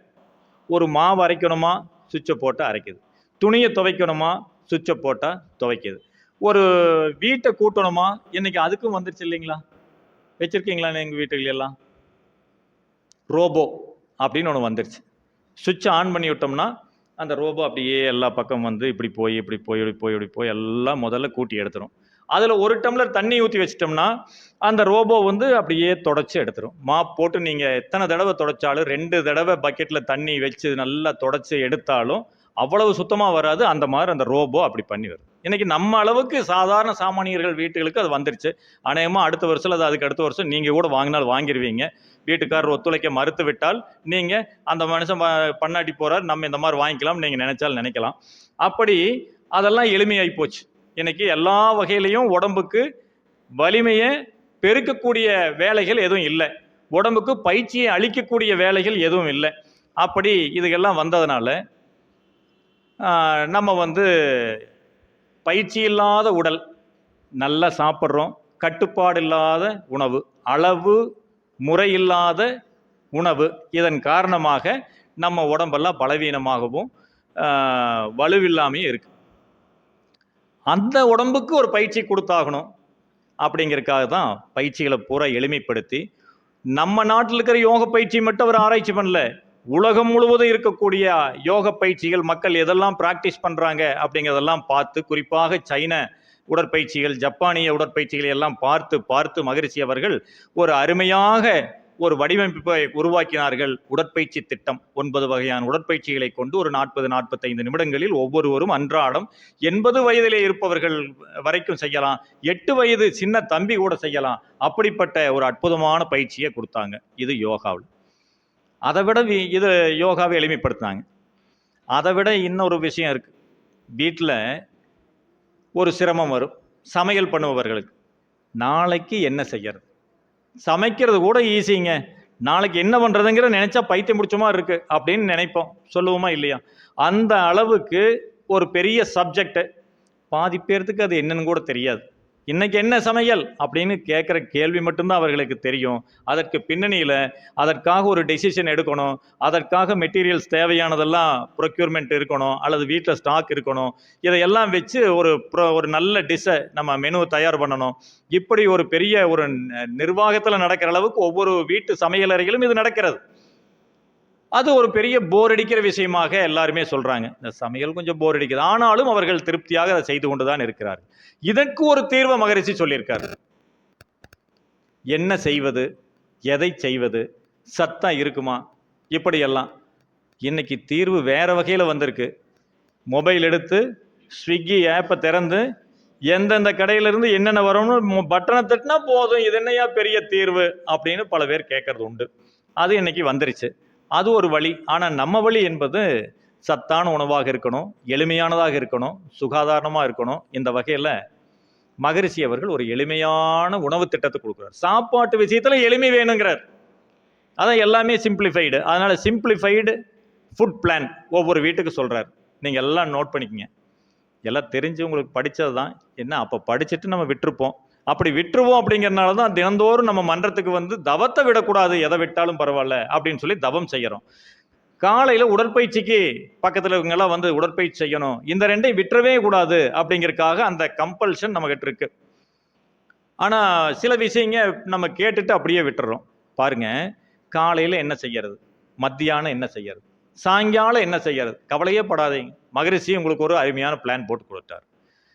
காலையிலே புஞ்சைத்தானியத்தாலான கஞ்சி தேங்காயோடு எங்கும் மொக்கும். உங்க பிள்ளை அமெரிக்காவில் இருக்கு அப்படின்னா அங்கேயும் இது சூட் ஆகும். ஆப்பிரிக்காவில் இருக்கு, ஜெர்மனியில் இருக்கு, கத்தாரில் இருக்கு, எங்க இருந்தாலும் சூட் ஆகும். காலையிலே புஞ்சைத்தானியத்தாலான கஞ்சி தேங்காயோடு எங்கும் மொக்கும். அருமையான உணவுங்க. ஆழியார் போன எல்லாத்துக்கும் தெரியும். கஞ்சி, புஞ்சைத்தானியம் அல்லது மட்டை அரிசி என்று சொல்லக்கூடிய தீட்டப்படாத அரிசி, இவற்றில் ஒரு பாசிப்பயிறு, கொள்ளு, இந்த பயிறு வகைகளையும் சேர்த்து பாருங்க, புரோட்டீன் எல்லா சத்தும் அதுக்குள்ள இருக்கு. பயிறு வகைகளை சேர்த்து அதில் கொஞ்சம் வெள்ளைப்பூண்டு இதில் எல்லாம் போட்டு, கருவேப்பிலை எல்லாம் போட்டு அருமையான கஞ்சியை தயார் செய்து அதற்கு ஒரு துவையலை, சத்தான ஒரு வைட்டமின்களை கொடுக்கக்கூடிய ஒரு துவையலையும் சேர்த்து கொண்டால் இதற்கு மேலே காலை உணவு வேற ஏதாவது இருக்கா? காலையிலே புஞ்சைத்தானியத்தாலான கஞ்சி, தேங்காய், அதில் தேங்காயை கொஞ்சம் போட்டுக்கணும். அது உடம்புக்கு தேவையான உயவை, அதற்கு தேவையான எண்ணெயை அது கொடுக்கும். இப்படி காலையிலே புஞ்சைத்தானியத்தாலான கஞ்சி தேங்காயோடு எங்கும் மொக்கும். வேலை முடிந்திட்ட பின்னால் பகல் சாப்பாடு. மத்தியானம் 12 மணிக்கு மேலே வேலையெல்லாம் முடிச்சுட்டு, ஆஃபீஸ்க்கு விட்டுட்டு வேலை முடிச்சுட்டு நிட்டிங் மில்லிலேருந்து நம்ம 1 மணிக்கு வரும்போது அப்போ என்ன சாப்பாடு? விதவிதமாய் காய்கறியோடு அரிசி சாதம். குறைஞ்சது 2 வகையில் காய்கறியாவது இருக்கணும். அதில் பாதி காய்கறியாகவும் பாதி அரிசி உணவாகவும் இருக்க வேண்டும். அரிசியை பற்றி யாரும் கவலைப்பட வேண்டியதில்லை. அரிசி ஒரு நல்ல உணவு, எளிதில் ஜீரணமாகக்கூடிய உணவு. இந்த அரிசியை சாப்பிட்டு எனக்கு அந்த வியாதி வந்துருச்சு இந்த வியாதி வந்துருச்சுன்னு யாராவது சொன்னாங்கன்னா அது உண்மை அல்ல. ஆனால் சில நேரங்களில் அதுவும் உண்மைதான். எப்படின்னா, எக்கச்சக்கமாக அரிசியை போட்டு சாப்பிடும் 3 நேரம் சாப்பிட்றோம் பாருங்க. மகரிஷி இதில் அட்ரஸ் பண்ணுறாரு பாருங்க. அதுக்கு இந்த 3 நேரமும் வயிறு முட்டை சாப்பிட்றது, அளவுக்கு மீறி சாப்பிடுறது, முறை பிறழ்ந்து சாப்பிடுவது, இதெல்லாம் இல்லாமல் மதியம் பாதி நம்ம எவ்வளவு சாப்பிடணுமோ அதில் பாதி அரிசி சாதமாகவும் மீதி காய்கறிகளாகவும் இருக்க வேண்டும். நீங்கள் ரசம், பொரியல் என்ன வேணாலும் நீங்கள் பண்ணுங்க, குழம்பு என்ன வேணாலும், ஆனால் காய்கறிகள் அதில் அதிகமாக இடம்பெற வேண்டும். வேலை முடிந்திட்ட பின்னால் பகல் சாப்பாடு விதவிதமாய் காய்கறியோடு அரிசி சாதமாக இருக்க வேண்டும். மாலையிலே கோதுமையின் மாக்கொண்டு தயாரிக்கும் பலகாரம் சாப்பிடும். கோதுமை மாவை கொண்டு என்ன செய்யலாம்? நம்ம சொல்லலாம் பூரி போடலாம் சார் அப்படின்னு சொல்லலாம். பூரி போடலாம், அது டீப் ஃப்ரை. அது இல்லாமல் சப்பாத்தியாக செய்யலாம், காய்கறிகளை சேர்த்து அடை என்று செய்யலாம். இப்படி அல்லது உப்மா செய்து அளவாக எண்ணெய் ஊற்றி உப்மா செய்து சாப்பிடலாம். பல பேர் உப்மாவை கண்டாலே குழந்தைகள்லாம் பயந்து ஓடுற அளவுக்கு உப்மா ஒரு சரியில்லாத உணவாக சித்தரித்து விட்டார்கள். அவர்களுக்கெல்லாம் பயிற்சியை கொடுக்கணும். உப்மா அருமையான உணவு. மாலையிலே கோதுமையின் மாக்கொண்டு தயாரிக்கும் பலகாரம். சார் இப்போ 12 மணிக்கு நாங்கள் ஆஃபீஸில் ஒரு பஜ்ஜி சாப்பிடணும், ஒரு டீ சாப்பிடணும், அப்போத்தான் சார் அடுத்த 2 மணி நேரம் ஓடும் அப்படின்னு சொல்கிறவங்க இருக்காங்க. சாயங்காலம் ஒரு டீ குடிக்காமல் காப்பி குடிக்காமல் எப்படிங்க அப்படின்னு சொல்கிறாங்க. அதுக்கும் அந்த பிரச்சனைக்கும் மகரிஷி சொல்கிறாரு, பாலிலே இனிப்பு கூட்டி பருகிடலாம். சூடாக ஏதோ ஒன்று சாப்பிடணும் சார், அவ்வளவுதான். பாலினிலே இனிப்பு கூட்டி பருகிடலாம். காப்பி டீ எல்லாரும் நல்லா தெரிஞ்சு வச்சிருக்கீங்க. ஆனால் இன்னைக்கெல்லாம் காப்பி டீ குடிக்காமல் இருந்தோமா? காஃபி டீ தேவையில்லை அப்படிங்கிறார். காஃபி டீயில் அதிகமாக குடிக்க உங்களுடைய உடம்பிலே வைட்டமின் பி குறைந்து போய்விடும். வைட்டமின் பி குறைய நீங்கள் நேராக கூட உட்கார முடியாது, சளிச்சு போய். அதாவது சாய்மானம் இருந்தால் பரவாயில்ல, எங்கே போனாலும் ஒரு சாய்மானம் இருக்கணும் அப்படிங்கிற அளவுக்கு ஆயிடும். அல்லது சோர்வு, உடல் சோர்வு, ஒரு உற்சாகம் இருக்காது. இது டீ காஃபி அதிகமாக, அது எதுக்காக குடிக்காங்க? டயர்டாக இருக்குங்க, ஒரு டீ சாப்பிட்லாம் அப்படின்னு. எல்லாம் முரண்பாடு பாருங்க மனிதர்களுடைய வாழ்க்கையில். எந்த ஒரு பானம் உடம்புல இருக்கக்கூடிய உற்சாகத்தை எல்லாம் வெளியேற்றுமோ அதை உற்சாகம் வர வேண்டும் என்று அவன் உள்ளே தள்ளுகிறான். இப்படி ஒரு முரண்பட்ட வாழ்க்கையில ஒழுங்கு இருக்க வேண்டும் என்பதற்காக உணவிலே ஒழுங்கை கொண்டு வந்தார். அதுல அளவும் முறையும். எப்படி சாப்பிடணும்? 1 மணி நேரம் என்னென்னமோ விதவிதமா எல்லாம் சொல்றாங்க. மகரிஷி ரொம்ப அருமையா எளிமையா சொல்றார். அதுதான் அவருடைய அருமை, எளிமை என்பது. என்ன சொல்றாரு? 1 மணி நேரத்துக்கு முன்னால பசி எடுக்கணும். இதற்கு மேல என்ன சொல்லணும்? ஆனா நம்மாளில் காலையில சாப்பிட்டா சாயங்காலம் வரைக்கும் தேவையே இருக்காதளவு, காலையிலேயே 10 இட்லி சாப்பிட்டா எப்படி சாயங்காலம் வரைக்கும் பசியாகும்? ஆனா 1 மணி நேரத்துக்கு 1 மணிக்கு சாப்பிடணும்னா 12 மணிக்கு பசியாகும் அளவிற்கு அந்த இட்லிகளுடைய எண்ணிக்கையை குறைத்துக் கொள்ள வேண்டும் என்று சொல்கிறார். அது மட்டும் இல்லை, தண்ணி குடிக்கிறதுல ஏராளமான பேர் ஏராளமான கதைகளை சொல்றாங்க. காலையில் எந்திரிச்ச உடனே ஒரு பெரிய பாட்டில்ல 1 சொம்பு தண்ணி அப்படியே குடிக்கணும். அதுக்கப்புறம் மத்தியானத்துக்குள்ள ஒரு 2 லிட்டர் தண்ணி குடிச்சிடணும். சாயங்காலத்துக்குள்ள இன்னும் 1 லிட்டர் தண்ணி குடிச்சு ஒரு 3-4 லிட்டர் தண்ணி குடிக்கணும் என்று சொல்கிறார். இப்படியெல்லாம் விதவிதமா சொல்கிறார். ஆனால் அதெல்லாம் தேவையில்லை. மகரிஷி அவர்கள் என்ன சொல்கிறார்கள்னா, தாகம் எடுக்கும் பொழுதெல்லாம் நீரை போதுமான அளவு நீங்கள் அருந்த வேண்டும், அவ்வளவுதான். இயற்கை கேட்குதுங்க. இந்த உடம்பு ஒரு மொழியோட நம்ம கூட பேசிட்டே தான் இருக்கு. இந்த உடல் மொழியை புரிந்து கொண்டால் யாருக்கும் வயிற்று சிரமம் எப்பொழுதும் வராது. அது அவ்வப்பொழுது ஏதாவது ஒரு விஷயத்தை நம்ம கிட்ட பேசும். வயிறு நம்ம கூட பேசும். ஔவையார் கூட இது மாதிரி பேசியிருக்குது. வயிறு, 1 நாள் உணவை ஒளி என்றால் ஒளியாய், 2 நாளுக்கு 7 என்றாய் ஏழாய். ஔவையார் கிட்ட அவங்களுடைய வயிறு பேசின பாடல்ங்க இது. 1 நாள் உணவை ஒளி என்றால் ஒளியாய், 2 நாளுக்கு 7 என்றாய் ஏழாய், இடும்பைகூர் என்பையரே உன்னோடு வாழ்தல் அரிது. பாருங்க, 1 நாளைக்கு சாப்பிடாம இருன்னு சொன்னா நீ கேட்க மாட்டேங்கிற. ஆனா 2 நாளைக்கு ஒரு பக்கம் நல்ல விருந்து கிடைச்சிருக்கு, 2 நாளைக்கு சாப்பிட்டுக்கலாம், கம்முன்னு அதோட விட்டுரு அப்படின்னு சொன்னா அதையும் கேட்க மாட்டேங்கிற. உலகத்திலேயே துன்பமுள்ள ஒரு விஷயம் என்னன்னா நீதான், வயிறே நீதான் என்ற சிரமத்தையே நீ தெரிஞ்சுக்க மாட்டேங்கிற அப்படின்னு சொல்லி வயிற்றோடு பேசுவதாக ஒரு பாடலை ஔவையார். அதுல முக்கியமாக கவனிக்க வேண்டியது இதுதாங்க, உணவில் அளவு முறை. இதிலிருந்தெல்லாம் கொண்டு வந்தார். இந்த அளவு முறையை கடைப்பிடிச்சா போதும். ஒரு வாய் அன்னத்தை உண்ணும் பொழுது இந்த சலைவா என்கிற அந்த உமிழ்நீர் கலந்து உணவு கூழாகி நீராகி அப்புறம் தான் முழுங்கணும். அதுக்கு பலமுறை மென்று அரைத்து அப்புறம் முழுங்கணும். இப்படி முழுங்கி ரசித்து சாப்பிடணும். அதற்காகத்தான் உணவுகளை உட்காரும் பொழுது கவனத்தை எல்லாம் இதிலே செலுத்த வேண்டும். ஒரு காயகல்ப பயிற்சியை செய்து அந்த உணவை நம்முடைய உடலுக்கு உடன்பாடு உள்ளதாக மாற்றிக்கொள்ள வேண்டும் என்பதையெல்லாம் மகரிஷி பயிற்சியாக நமக்கு வைத்திருக்கிறார்கள். அப்படி ஒரு அற்புதமான ஒரு வாழ்வியலை மகரிஷி நமக்கு தந்திருக்காங்க. என்னுடைய தந்தையார் ஐயா 7:30 ஆச்சு, 45 முடிக்கலாம். ஓகே. எங்களுடைய வீட்டில் ஒரு பழக்கம். நாங்கள் எல்லாம் சிறிய வயதில் இருக்கும் பொழுது, அறிவு தெரிந்த நாட்களிலே இருந்து எங்களுக்கு நினைவிருக்கிறது. எங்களுடைய தந்தையார் ஒரு விவசாய குடும்பத்திலே ஒரு விவசாயியாக இருந்தாலும் கூட அவர்கள் சைவ நெறியிலே வருகிற குடும்பம் எங்களுடைய குடும்பம். அதில் அவர்கள் காலையில் எழுகிற பொழுது ஒரு பாடலை பாடி ஒரு நிமிஷம் தியானம் செய்து அப்புறம்தான் படுக்கையிலிருந்து வெளியே வருவார். அதே பயிற்சியை எங்களுக்கும் கொடுத்தார். இரவு உறங்கும் பொழுது ஒரு திருவெம்பாவை பாடலை பாடி அப்புறம் தான் உறங்க போகணும் என்று சொல்வார். எங்களுக்கு அதெல்லாம் கொஞ்சம் போர் அடிக்கும், அல்லது ஏதாவது கடனுக்கேன்னு பாடுவோம், அல்லது ஏதோ அவர் சொல்றாரேன்னு சொல்லுவோம், அல்லது அப்புறம் அவர் எல்லாம் தூங்கின பிறகு அல்லது அடுத்த நாள் காலையில் இருந்துச்சு நாங்கள் அதையெல்லாம் கிண்டல் பண்ணுவோம். இப்படியெல்லாம் வந்தது. ஆனால் அது ஒரு பயிற்சியாக எங்களுக்கு அமைந்தது. இரவு படுக்கும் பொழுது அந்த சிறிய வயதிலிருந்து எங்களுக்கு சொல்லிக் கொடுத்த பாடல் என்னவென்றால், திருவெம்பாவையிலே ஒரு பாடல் வருகிறது. பாதம், அது எல்லாம் இறைவனை பற்றி தான், இறைவனுடைய அந்த பிரம்மாண்டத்தை பற்றி பாடுகிற ஒரு பாடல். பாதாளம் ஏழினும் கீழ் சொற்கழிவு பாதமலர் போதார் புனை முடியும் எல்லா பொருள் முடிவே பேதை ஒருபால் திருமேனி ஒன்றல்லன் ஓத உளவா ஒரு தோழன் தொண்டருளன் கோதில் குலத்தரந்தன் கோயில் பினாப்பிள்ளைகாள் ஏதவன் ஊர் ஏதவன் பேர் ஆருற்றார் ஆரையலார் ஏதவனை பாடும் பரிசேலோர் எம்பாவா என்று ஒரு பாடலை நாங்கள் பாடித்தான் தூங்குவோம். அந்த பாடல்ல ஒன்று எங்களுக்கு புரியல. உங்களுக்கு யாருக்காவது புரிஞ்சுதா? அதே மாதிரி எங்களுக்கும் புரியல. ஆனாலும் நாங்கள் அதை பாடிட்டு இருந்தோம். குடும்ப மரபு என்று எங்கள் தந்தையார் எங்களுக்கு சொல்லிக் கொடுத்தது என்று பாடிட்டோம். மகரிஷி இடம் வர வரைக்கும் அதை பாடிட்டு தான் அதுக்கு என்ன பொருளாக இருக்கும்? பாதாளம் என்கிற ஒரு பொருளெல்லாம் இருக்கிறதா? இப்படி ஒரு விஷயமெல்லாம் சொல்லி அதையெல்லாம் நம்ம இவ்வளவு நாள் அதையெல்லாம் பண்ணிட்டு இருந்தோமே. மகரிஷிகிட்ட வந்த போது அவர் இந்த அறிவு சுடர் என்கிற அந்த டார்ச் லைட்டை நமக்கெல்லாம் கொடுத்துருக்காரு இல்லைங்களா? எல்லாவற்றையும் அறிவியல் பூர்வமாக ஆராய்ச்சி மனப்பான்மையோடு நமக்கு அவர் ஆராய்ந்து கொடுத்திருக்கிறார். பாதாளம் ஏழினும் கீழ் அப்படிங்கிறதுக்கு நேரடியாக அவரே பொருள் விளக்கம் சொல்லியிருக்கார் மகரிஷி. நமக்கு விளங்கவில்லை என்று தவித்து கொண்டிருந்த ஒரு விஷயத்துக்கு மகரிஷி அவர்கள் ஒரு முறை பொருளை சொல்கிறார்கள்.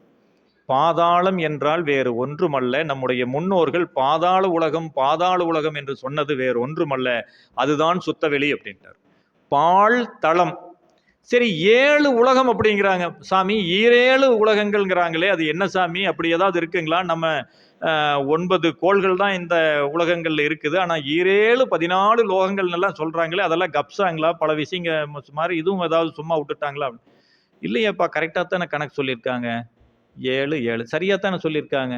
சாமி, என்ன நீங்களும் இப்படி சொல்றீங்க? நம்மகிட்ட சூரியனிலிருந்து 9 கோள்கள் தான் இருக்கு, நீங்க இப்படி சொல்றீங்களே சாமி, அது இல்லாமல் வேற ஏதாவது இருக்குங்களா அப்படின்னு கேட்டபோது மகரிஷி சொல்றாங்க, பூமியிலிருந்து நம்ம இப்படி போவோம். எப்படி?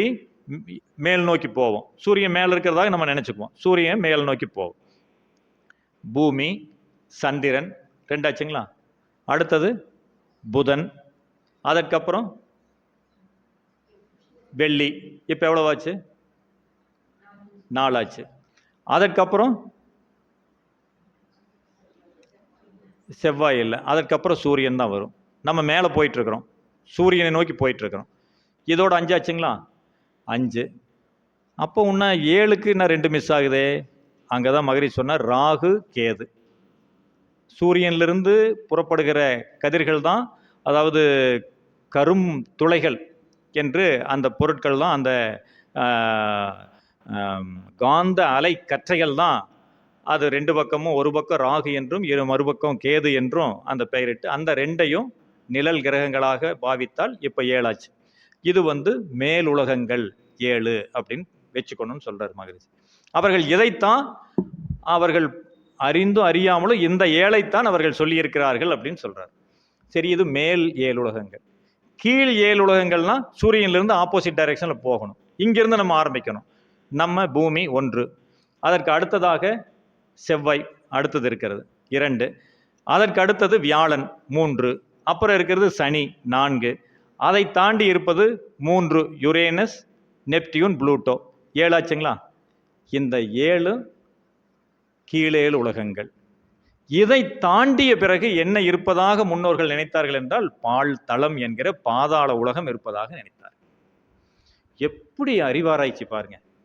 இதெல்லாம் மூட நம்பிக்கை என்றோ, இதெல்லாம் ஒன்றும் தெரியாத மக்கள் அன்னைக்கு எதையோ சொல்லி வச்சுட்டாங்க என்றோ சொல்லாமல், அதை அறிவாராய்ச்சி கொண்டு அற்புதமாக விளக்கிய பெருமை மகரிஷி அவர்கள் தான்.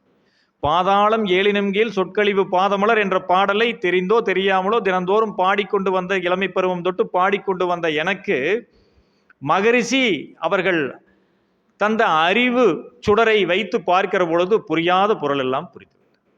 எவ்வளவு அற்புதத்தை மகரிஷி நிகழ்த்தி இருக்கிறார் பாருங்க. மகரிஷி முன்னோர்கள் எல்லாத்தையும் எல்லா தத்துவங்களையும் அவர்கள் விலக்கி விட்டவர் அல்ல. சிலவற்றை அவர்கள் ஏற்றுக்கொள்ளாவிட்டாலும் கூட காலத்தின் ஓட்டத்தில் சிலவற்றை விட்டுவிட வேண்டும் என்று அவர் சொல்லியிருந்தாலும் கூட பலவற்றை அவர் புதுப்பித்து நமக்கு கொடுத்திருக்கிறார். பகவத்கீதையில அம்மா அவங்க சொன்னாங்க, பகவத்கீதையில ஆராய்ச்சி செஞ்சிருக்காரு ஐயா அப்படின்னு சொல்லிட்டு. என்னுடைய முனைவர் ஆராய்ச்சி படிப்பை பகவத்கீதையில் தான் செய்து வேதாத்திரியத்தோடு அதை ஒப்பு நோக்கும் பொழுது பகவத்கீதையும் வேதாத்திரியமும் மனவள மேம்பாட்டில் இந்த சமுதாயத்திற்கு என்னென்ன கருத்துக்களை சொல்லியிருக்கின்றன என்பதுதான் நம்முடைய ஆய்வுக்கானது. அதுதான் பாரதியார் பல்கலைக்கழகத்தில் அந்த ஆய்வை ஒரு 6 ஆண்டு காலம் நிகழ்த்தி அதில் 3 ஆண்டுகளுக்கு முன்னால் பாரதியார் பல்கலைக்கழக செனட்டால் முனைவர் என்கிற பட்டத்தை அடியேனுக்கு வழங்கப்பட்டது. அந்த ஆராய்ச்சியில் பகவத்கீதையில் என்னெல்லாம் ஸ்லோகங்களாக சொல்லி இருக்கிறார்களோ அந்த ஸ்லோகங்கள் அத்தனைக்குமான பயிற்சிகள் இங்கே இருக்கு. பகவத்கீதை ஸ்லோகங்களாக பல விஷயங்களை சொல்லி இருக்கிறார்கள்.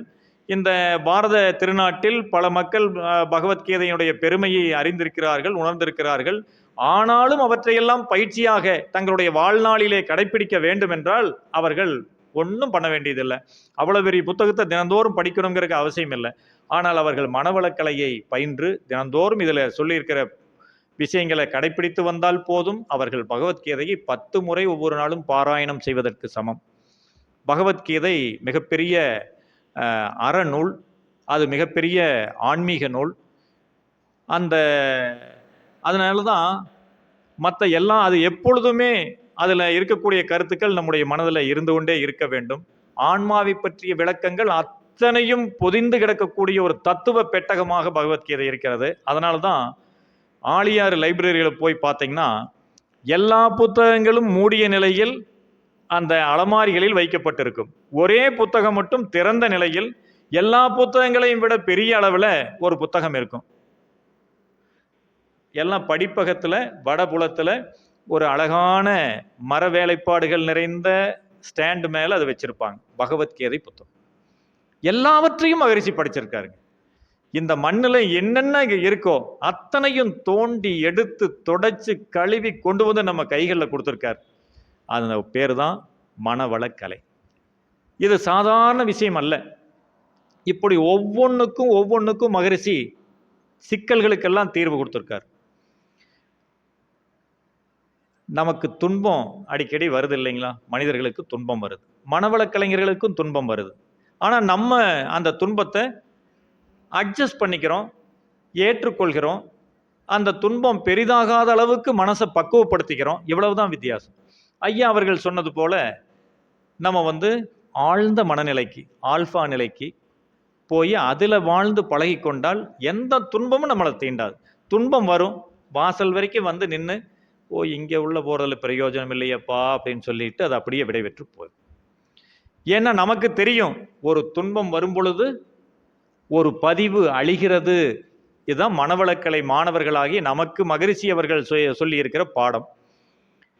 இதை பழைய பாடல் ஒன்றில் ரொம்ப கருப்பு வெள்ளை படம் அவ்வளவு கொஞ்ச நாளைக்கு முன்னால் நான் கேட்டேன்.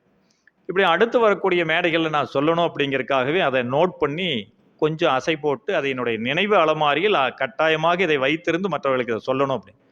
அது என்ன பாட்டுனா, ஒரு சலவை தொழிலாளர் துணியை துவைக்கிறார் ஆற்றுல துவைச்சிட்டு இருக்கிற போது அந்த களைப்பு தீர்வதற்காக பாடிட்டு வர்றார்.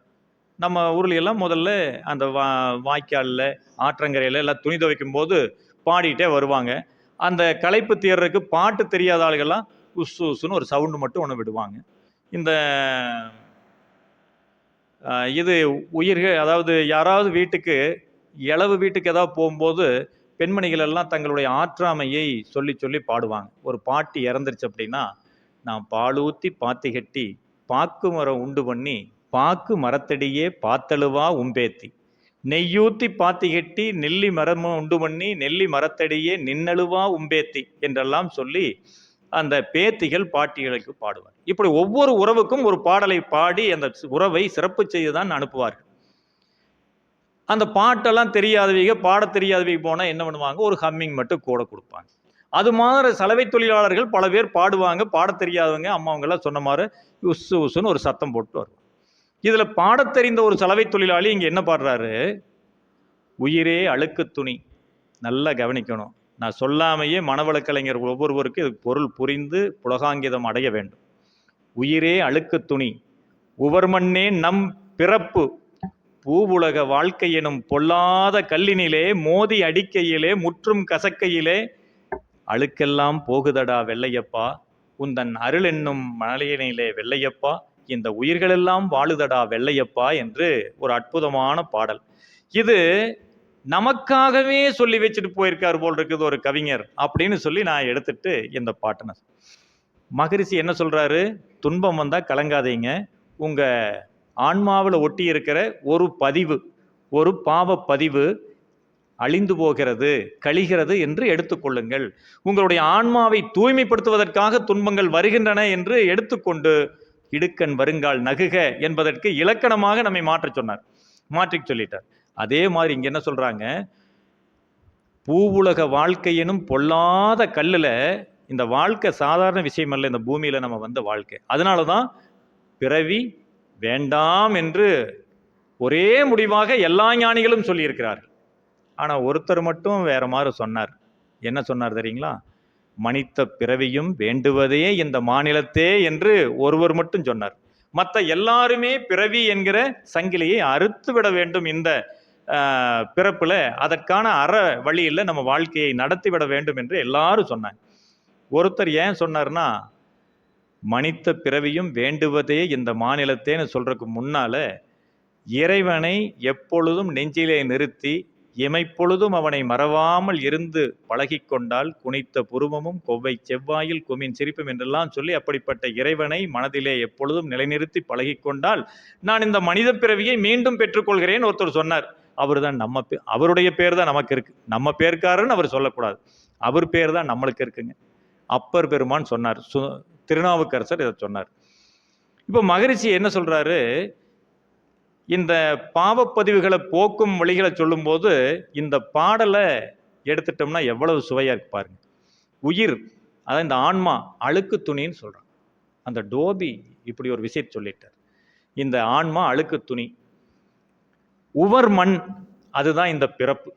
இந்த பிறப்பு எதுக்கு வந்திருக்குதுங்க, அந்த ஆன்மாவில் இருக்கிற அழுக்க துவைக்கிறது. சோப் பவுடர், வாஷிங் மிஷின்ல போட்டா சோப் பவுடர் போடுவோம், துணியை கையில் துவைக்கிறதா இருந்தால் சோப்பே போடுவோம். இதுதான் இந்த பிறப்பு, நம்ம பிறந்த பிறப்பு இருக்கே அது தான் இந்த சோப்பு, ஆன்மாவை துவைக்கிறதுக்கான சோப்பு. உவர்மண்ணே நம் பிறப்பு. பூவுலக வாழ்க்கை என்பது பொல்லாத கல், சாதாரண கல் இல்லை. துன்பம் எப்படி வேணாலும் வரும், உடலுக்கு வரும், மனதுக்கு வரும், உயிருக்கே வரும் துன்பம். உறவுகளால் வரும், தன்னால் தனக்கே வரும், பிற பொருட்களால் வரும். இப்படி பலவிதமான துன்பம் வரும். துன்பம் இல்லாம யாருனாலும் இருக்க முடியாது. அப்படி இந்த துன்பங்கள்லாம் என்ன சொல்லுது, பூவுலக வாழ்க்கை எனும் பொல்லாத கல்லினிலே மோதி அடிக்கிறான். யாரு, இறை நிலை நமக்கு போட்டுட்டு கசக்கி புளியுது, தப்பி காய போடுது. இதெல்லாம் எதுக்கு, ஆன்மாவில் அழுக்கு அதிகமா இருக்கு. துன்பம் எங்க அதிகமா வருது, அழுக்கு அதிகமா இருந்தா அடி அதிகமா விழுகுது, ரொம்ப கும்மி கும்மி துவைக்குது. இந்த விஷயத்தை ஒரு சபையில் சொல்லும்போது ஒரு அன்பர் எந்திரிச்சு, ஐயா துணியே கிழிஞ்சு போகும் போல் இருக்கு, அவ்வளவு கும்மி துவைச்சிருச்சு, என்னங்க ஐயா பண்ணுறது? இதை சொல்கிற அளவுக்கு நம்ம தயாராகிட்டோம், சந்தோஷமா இருங்க, ஆன்மாவில் இருக்கிற அழுக்கு முக்காவாசி போயிடுச்சுன்னு நினச்சிக்கங்க அப்படின்னு. அப்படி இந்த பூவுலக வாழ்க்கையாகிய பொல்லாத கல்லினிலே மோதி அடிக்கிறான், முற்றும் கசக்குகிறான், அப்பொழுது இந்த அழுக்கெல்லாம் போகிறது. இறைவனுடைய திருவருளால் இறைநிலை அளவற்ற அருளும் நிகரற்ற கருணையும் உள்ளது என்று சொல்வார்கள். அப்படிப்பட்ட அந்த இறைநிலை நம் மீது காட்டுகிற கருணையின் காரணமாகத்தான் துன்பமே வருகிறது என்பதை புரிந்து கொண்டால் எவ்வளவு முரண்பாடான தத்துவத்தை நம்ம புரிஞ்சுக்க வேண்டியிருக்கு பாருங்க. அது யாராவது ஏத்துக்குவாங்களா? ஆனா ஏத்துக்க வைக்கிறார் மகரிஷி. அப்படி மிகப்பெரிய தத்துவங்களை எல்லாம் எளிமையாக சொன்ன பெருமகனார் நம்முடைய வேதாத்ரி மகரிஷி. தவம் 15 வருஷம் காத்து கிடக்கணும். அவருக்கு குருநாதருக்கு கௌபீனத்தை எல்லாம் துவைச்சு காய போட்டு பத்திரமா கொண்டு வந்து வச்சு, அப்புறம் அவருக்கு தேவையான பணிவிடைகள் எல்லாம் செஞ்சா கூட அவர் அந்த மந்திரத்தை சொல்லித்தர மாட்டார். ஒரு படி மேலே குண்டலினியை ஏற்றி விடுறதுக்கு அப்புறவா அப்புறம்பா அப்படிம்பாரு. இந்திய அந்த சமய வரலாற்றில் நம்முடைய தத்துவ தரிசனங்களில் வைணவம் உங்களுக்கெல்லாம் தெரியும், அதுவும் ஒன்று இருக்கிறது. சைவம் வைணவம் சாக்தம் என்பது போல அந்த வைணவ மரபில் கடவுளாக வழிபடக்கூடியவர் விஷ்ணு பெருமான். அவருக்கு மேலே ஒருத்தரை வச்சிருக்காங்க, யார் தெரியுங்களா? கடவுளுக்கு மேலே ஒருத்தர் மதிப்புள்ளவர் ராமானுஜர். என்ன ராமானுஜர் குருநாதரை கடவுளை விட உயர்ந்த ஸ்தானத்தில் ஓம் விஷ்ணுவே நமக என்பதற்கு சமமாக அல்லது அதற்கு முன்பாகவே ஒரு மந்திரத்தை சொல்வார்கள், ஓம் ராமானுஜாய நமக என்று சொல்வார்கள். அப்போ அங்கே குருவை உயர்ந்த நிலையில் வைத்து மதிக்கிறார்கள். நம்முடைய இந்திய தத்துவம் அப்படித்தான் சொல்கிறது. குரு பிரம்மா, குரு விஷ்ணு, குரு தேவோ மகேஸ்வரக, குரு சாட்சாத் பரபிரம்மம், தஸ்மை ஸ்ரீ குரவே நமக. குரு இறைவனுடைய அம்சமாக இருப்பதால், இறைவனே நமக்கு குருவாக வந்திருப்பதால் குருவை நாம் வணங்குகிறோம், குருவுடைய திருவடிகளில் நாம் சரணடைகிறோம். அவர் காட்டுகிற வழியில் ஆராய்ச்சி செய்யாமல் அதை அப்படியே ஏற்றுக்கொண்டு நம்முடைய வாழ்க்கையை நாம் நடத்துகிறோம் என்று நம்முடைய பண்பாடு, நம்முடைய கலாச்சாரம் அப்படிப்பட்ட ஆணிவேரோடு திகழ்கிறது. ஆனாலும் மகரிஷி அதை ஏற்றுக்கலைங்க. அதில் இருக்கிற ஒரு பாயிண்டை விட்டுட்டார், கொஞ்சம் மாடிஃபை பண்ணிட்டார். என்ன சொல்றாரு? சுயமாய் சிந்தித்தே தெளிவாய். நான் சொல்றேன், என்னுடைய ஆராய்ச்சிகளை எல்லாம் உன்னிடம் நான் எடுத்து சொல்லுகிறேன், ஆனால் அப்படியே ஏற்றுக்கொள்ளக்கூடாது. பகுத்தறிவுள்ள மனிதன் நீ, சுயமாக சிந்தித்து நீ தெளிவடைந்து கொள் என்று சொல்கிறார். இந்த உலகத்தில் நடக்கக்கூடிய எல்லாவற்றையும், மனிதர்களோ அல்லது பொருட்களோ எல்லாவற்றையும், ஏதாவது உன்னை இழந்துட்டா அழுகக்கூடாது. ஏன்னா நம் கண் முன்னால் அவையெல்லாம் மனிதர்களாக பொருட்களாக காண்கிறோம் நம்ம, அது அறியாமை. ஆனால் அறிவுடைமை என்ன? மகரிஷி ஒருத்தர் தான். எத்தனையோ சயின்டிஸ்டுக்கு, எத்தனையோ ஆன்மீகவாதிகளுக்கு மேல மகரிஷி இருப்பதற்கு காரணம், மகரிஷி என்ன சொல்றாரு? இதெல்லாம் நிகழ்ச்சி அப்படின்ட்டார். பரம அணுக்கள் பல கூடி பண்பாய் கூடி ஒரு கூத்து, கரம் கோர்த்தாடும் நாடகத்தோர் கட்டம் எந்த தோற்றமுமாம் அப்படின்ட்டார். எப்பேற்பட்ட தத்துவத்தை எளிமையா எடுத்து சொண்டி போட்டுட்டு போனார் பாருங்க. எல்லா அணுக்களின் கூட்டு, இந்த அணுக்கள் கூடி இந்த இடத்துல இப்படி ஒரு உருவமாக நான் உட்கார்ந்துட்டு இருக்கு. இந்த அணுக்கள் எல்லாம் பிரிந்து அது இடத்துல அது போயிடுச்சு அப்படின்னா அந்த நிகழ்ச்சி நிறைவடைந்து விட்டது அப்படின்னு அர்த்தம். அதற்காக ரொம்ப வருந்த வேண்டியதில்லை, அதற்காக ரொம்ப கலங்க வேண்டியதில்லை. கவலையை ஒழிக்கிறதுக்கு மகரிஷி எப்பேற்பட்ட தத்துவங்களை சொல்லியிருக்கார். 4 வகையா வரும், 4ஆ பிரிச்சுப்பாரு. அந்த 4ல் ஏதாவது ஒண்ணுதான் உன்னுடைய கவலையா இருக்கும் அப்படின்னார். நானும் எனக்கு இது வரைக்கும் 56 வயதுல இருக்கக்கூடிய கவலைகள் எதை போட்டாலும் அதுக்குள்ள ஃபிக்ஸ் ஆகும். எதை எடுத்தாலும் அந்த கவலை இந்த 4லிருந்து வேற எங்கேயும் போகல. இந்த 4 கேட்டகரியில தான் ஏதோ ஒன்று வருது. எல்லாத்துக்கும் இப்படிதான் இருக்கு. அப்படி கவலையை ஒழிக்கிறதுக்கு எளிமையான மெத்தடாலஜி. சினம் தவிர்க்கணும். எப்படியெல்லாம் பயிற்சி செய்கிறோம். ஒரு 10 பேர்த்த எடுத்துக்கங்க, பட்டியலை போடுங்க, ஒவ்வொருத்தரா இந்த பயிற்சியை செய்யுங்க. அகத்தாய்வில் வரும் பொழுதே தூய்மை செஞ்சுட்டு வர்றாரு பாருங்க. இப்படி குண மேம்பாடு, ஆன்மீக உயர்வு, இப்படியெல்லாம் பெற்று பெற்று படிப்படியாக மேலே கொண்டு வந்த பிறகு அன்பும் கருணையுமாக நம்மை உயர்த்தி நிறுத்துகிறார். அன்பும் கருணையும் என்று ஒருவர் வந்துவிட்டால், லவ் அண்ட் கம்பேஷன் என்கிற ஸ்டேட் ஆஃப் மைண்டுக்கு சென்று விட்டால் இந்த உலகம் முழுவதும் என்னுடைய வீடாக மாறிப்போம். உலக மனிதர்கள், உயிர்கள் எல்லாம் நம்முடைய உறவினர்களாக மாறிப்போய் விடுவார்கள். அவர்களுக்கு கண்ணீர் வந்தால் அதை துடைக்கக்கூடிய முதல் சுண்டு விரல் என்னுடையதாக இருக்கும். இதுதான் வேதாத்திரியத்தினுடைய உச்சகட்ட கொள்கை. அந்த நிலையை நோக்கித்தான் நாம் எல்லாம் பயணிக்கிறோம். அப்படிப்பட்ட அற்புதமான வாழ்க்கையை நமக்கு தந்த உடற்பயிற்சியிலே தொடங்கி அன்பும் கருணையும் என்கிற அற்புதமான உயர்ந்ததொரு மனநிலைக்கு நம்மை மேம்படுத்தி வைத்திருக்கக்கூடிய இந்த மனவளக்கலை என்கிற மாபெரும் பொக்கிஷத்தை நமக்கெல்லாம் கொடுத்த மகரிஷி அவர்களுடைய நினைவு நாள் என்று கூறுவது சரியா இருக்காது. மகரிஷி அவர்கள் மகா சமாதி எய்திய நாள், இறைநிலையோடு மகரிஷி அவர்கள் கலந்து கொண்ட நாள் என்றுதான் சொல்ல வேண்டும்.